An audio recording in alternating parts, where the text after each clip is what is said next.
प्यारे बच्चों, मैं हूं गुरु नितेश और आप देख रहे हैं कि आज हम लोग 68वीं बीपीएससी जीएस पेपर 1 सेक्शन 3 में जो स्टैट्स के 72 नंबर के क्वेश्चन आते हैं उसमें से क्वेश्चन नंबर 7 जो पूछा गया था, जो कि एक टेबुलेशन का प्रॉब्लम था, है ना, टेबल का प्रॉब्लम था, इसको आज हम लोग सॉल्व करने जा रहे हैं। क्वेश्चन कहता है कि निम्नलिखित सारणी को ध्यानपूर्वक पढ़ें और निम्नलिखित प्रश्नों के उत्तर दें।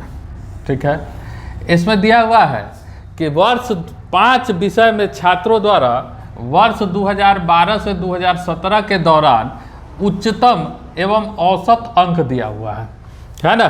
तो इस टेबल को हम लोग समझने की कोशिश करेंगे। इस टेबल में यहाँ ईयर लिखा हुआ है। इस ईयर में 2012, 2013, 2014, 2015, 2016, 2017 के बारे में दिया हुआ है। यहाँ विषय लिखा हुआ है। विषय में 5 विषय है, अंग्रेजी, हिंदी, गणित, विज्ञान और इतिहास। इसी विषय में बच्चों को जो हाईएस्ट नंबर आया है और जो एवरेज नंबर आया है, इसके बारे में, हर विषय के बारे में यह चर्चा किया है कि गणित में उच्चतम अगर किसी बच्चा को 75 आया है उस क्लास में 2012 में, तो औसत अंक, पूरे क्लास का औसत अंक गणित का 60 है, लेकिन किसी एक इंडिविजुअल स्टूडेंट को 75 नंबर आया होगा, यही उच्चतम होता है। और पूरे क्लास का जो नंबर आता है ना, औसत निकाल के वही औसत 60 दिया है। उसी तरह से विज्ञान, उसी तरह से इतिहास के बारे में दिया हुआ है। इसके अलावा लिखा हुआ है कि प्रत्येक विषय में सर्वाधिक अंक 100 है। इसका मतलब जो हाईएस्ट मार्क है किसी भी विषय में वह 100 नंबर का है। मतलब कि अगर 2012 में अंग्रेजी में किसी को 85 नंबर आया है ना, और अंग्रेजी में किसी को 85 नंबर आया है, तो है ना 85% नंबर आया है, क्योंकि हाईएस्ट मार्क 100 है। जब हाईएस्ट मार्क 100 होता है तो जितना नंबर होता है उतना ही प्रतिशत भी होता है, दोनों आपस में बराबर होता है ना। तो ये टेबल मिला जुला के आपको दिया हुआ है और इस टेबल से 6 क्वेश्चन पूछा गया था। उन 6 क्वेश्चन को हम लोग सॉल्व करने की कोशिश करेंगे। इस टेबल से पहला क्वेश्चन पूछा गया था कि सभी विषयों में 2015 में संयुक्त औसत अंक ज्ञात करें, है ना। तो आपको क्या करना है, टेबल के सहायता से सबसे पहले 2015 में चला जाना है और 2015 में आपसे सभी विषय में संयुक्त औसत अंक पूछ रहा है, तो सभी विषय का औसत अंक आपको लेना है। तो अंग्रेजी का 55, हिंदी का 50, गणित का 65, विज्ञान का 55 और इतिहास का 60, और इन सभी को जोड़ के 5 से भागा दे देंगे, क्योंकि 5 विषय ले रहे हैं। औसत का मतलब होता है कि सभी का योग बटा संख्या, मतलब कुल योग बटा कुल संख्या, बस इतना ही काम करना है। तो इसका मतलब इसमें संयुक्त औसत आपसे पूछ रहा है। संयुक्त औसत क्या होगा, तो संयुक्त औसत बराबर होगा 55 प्लस 50 प्लस 65 प्लस 55 और प्लस 60 बटा 5। इन सभी को हम लोग जोड़ लेंगे, है ना, इन सभी को जोड़ लेंगे तो 55 55 110, ठीक है, 55 और 55 110, और 50 को जोड़ेंगे तो 160, 60 को जोड़ेंगे तो 225, और 60 को जोड़ेंगे तो 285 हो जाएगा। तो ये हो जाएगा 285 बटा 5। चूँकि आपको एग्जाम में कैलकुलेटर अलाउ रहता है तो जोड़ने घटाने में आपको दिक्कत नहीं होना चाहिए। 285 बटा 5 कर देंगे तो ये हो जाएगा 25, है ना, 3 बचेगा, 5 सत्ते 35, मतलब 57 मार्क्स जो आएगा यह इनका संयुक्त औसत अंक कहलाएगा। तो इसका मतलब आपको करना क्या है कि सभी विषय में 2015 के संयुक्त औसत अंक क्या होगा, तो होगा 57।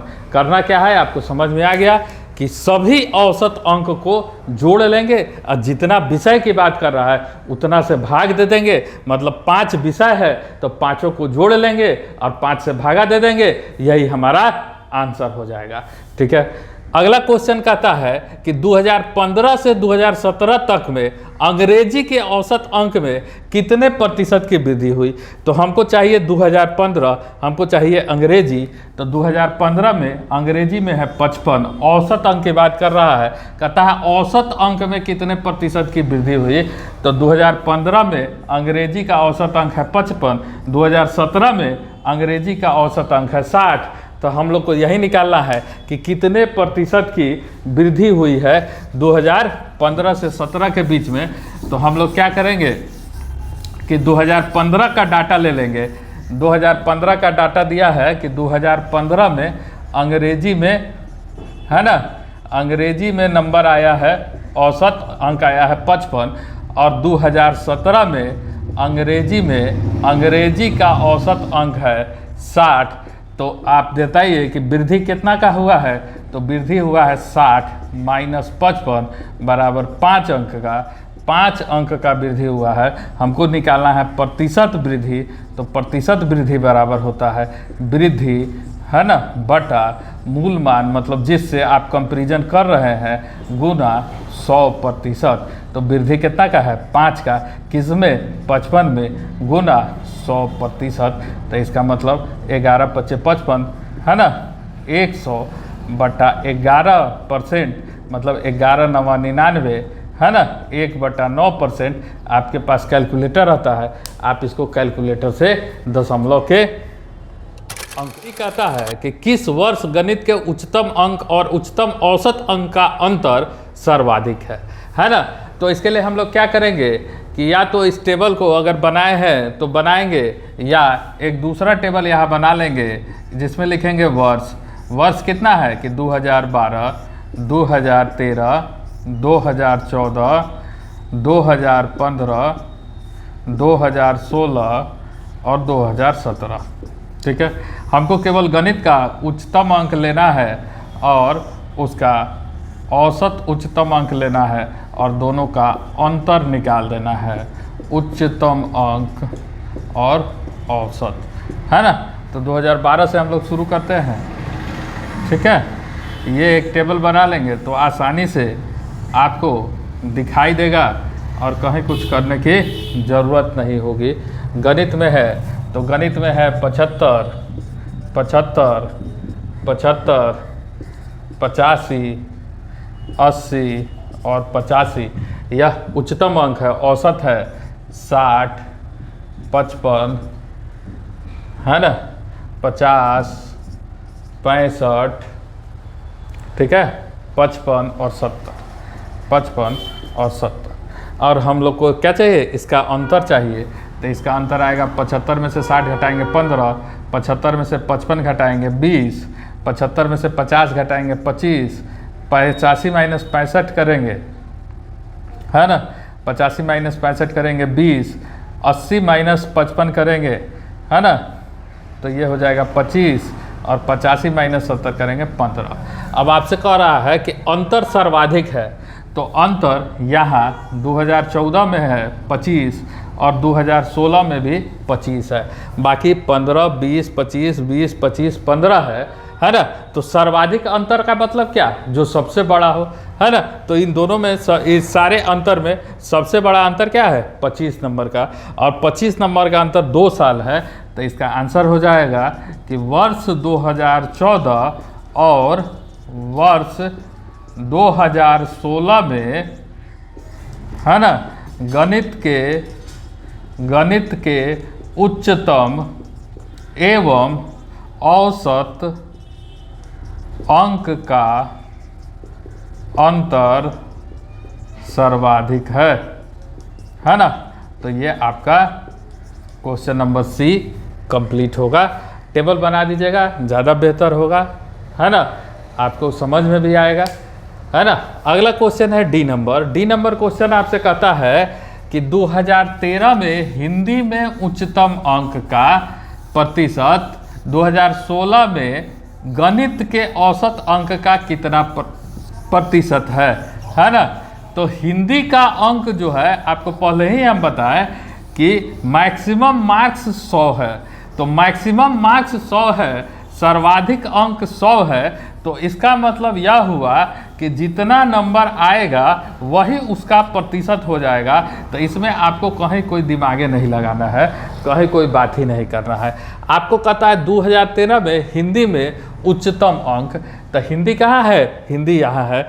बात किसका कर रहा है? 2013 में हिंदी का उच्चतम अंक है 75, है ना। तो 2013 में हिंदी का उच्चतम अंक बराबर है 75। और 2016 में गणित के औसत अंक, है ना। तो 2016 में गणित का औसत अंक, तो 2016 में गणित यहाँ है, गणित का औसत अंक कितना है? 55, है ना। तो ये है 55, ठीक है। तो 2013 में हिंदी का उच्चतम अंक का प्रतिशत, 2016 में गणित के औसत अंक का कितना प्रतिशत है ना। गणित के अंक का ही कितना प्रतिशत है? तो इसका मतलब 75 बटा, मतलब अभिष्ट प्रतिशत बराबर 75 बटा 55 गुना 100%, है ना। बाकी आप इसको भागा दे दीजिएगा, 25 या 15 पचे 75, 11 पचे 55, मतलब 1500 अब बटा 11%। अब इसको आप कैलकुलेटर से कैलकुलेट कर दीजिए, है ना। 1500 को भागा दे दीजिए 11 से, ठीक है, आपका आंसर आ जाएगा। आपके कैलकुलेटर अलाउ होता है, कोई बहुत बड़ी बात है नहीं, है ना। 1500 भागा 11, तो ये आ जाएगा 136.36%, 136.36%। और यही आपका। अगला प्रश्न कहता है कि यदि 2013 में 50 विद्यार्थियों ने गणित की परीक्षा दी तो उनके अंकों का कुल योग क्या होगा, है ना। किस साल की बात कर रहा है? 2013 में।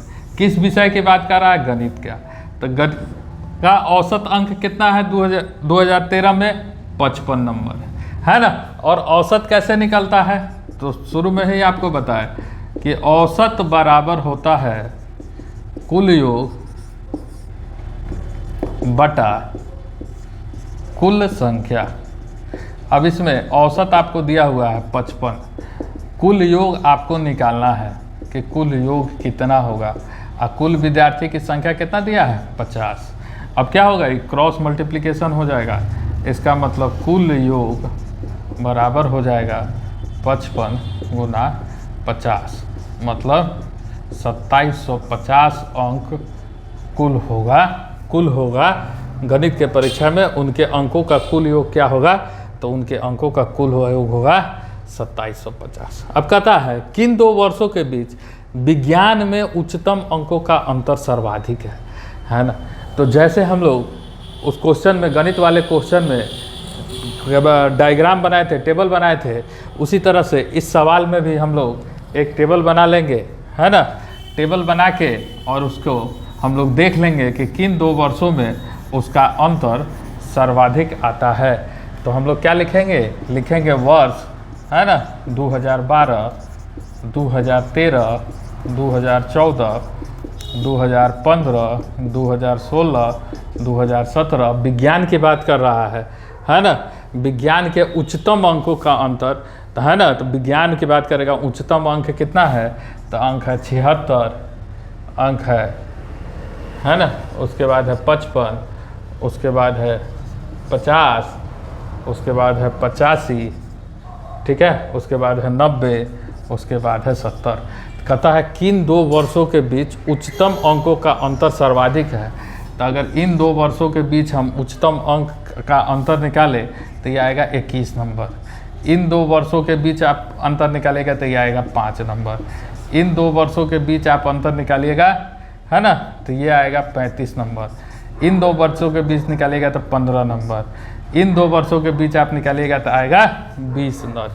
तो आप बताइए कि इसमें सर्वाधिक उच्चतम कौन है?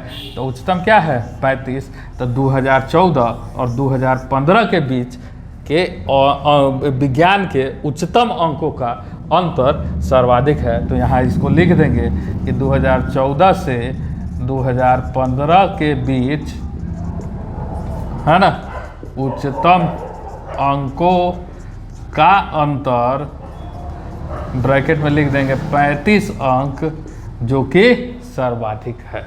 ठीक है, तब जाके आपका ये क्वेश्चन 36 नंबर का क्वेश्चन कंप्लीट होगा। उम्मीद है आपको ये प्रश्न क्वेश्चन नंबर 7 68वीं बीपीएससी का अच्छा लगा होगा, है ना। उम्मीद करते हैं अगले वीडियो में हम लोग इसके जो अथवा में लाइन ग्राफ जो पूछे हुआ है, वह लाइन ग्राफ 66वीं का एकदम डिट्टो कॉपी क्वेश्चन है, उसको हम लोग सॉल्व करेंगे, है ना। वीडियो पसंद आया लाइक करें, कमेंट करें और दोस्तों के बीच ज़रूर से ज़रूर शेयर करें। धन्यवाद।